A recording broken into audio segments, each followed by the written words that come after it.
मुझे बाप की तरह पाला और बहुत अच्छे तरीके से, इनकार नहीं कर सकती। लेकिन आप मुझे अंधेरे में क्यों रख रहे हैं?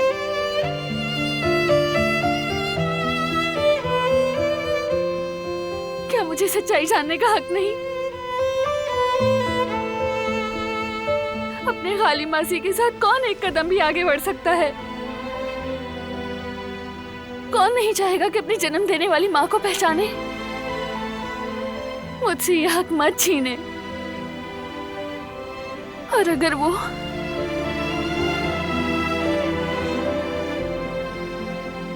दुनिया में नहीं भी रहे तो उनकी कब्र पर जाकर दुआ कर लूंगी। सईद नहीं, जेवदत्त के बारे में सोचो, अपने होने वाले पोते पोतियों के बारे में सोचो। उन दोनों ने बरसों इस मुआवजे का इंतजार किया है। अगर जबान खोली और एक लफ्ज भी कहा तो जो कुछ होगा, तुम अपने पोते पोतियों को जिस खतरे में डालोगे उसके जिम्मेदार तुम होगे, बिल्कुल उसी तरह जैसे माजी में भी तुम उस खून और मुसीबत के जिम्मेदार थे। बाबा, बाबा प्लीज बताए ना, प्लीज बाबा बताए, बताए ना, मेरी जिंदगी का सवाल है, प्लीज बाबा, खुदारा। नहीं बता सकता,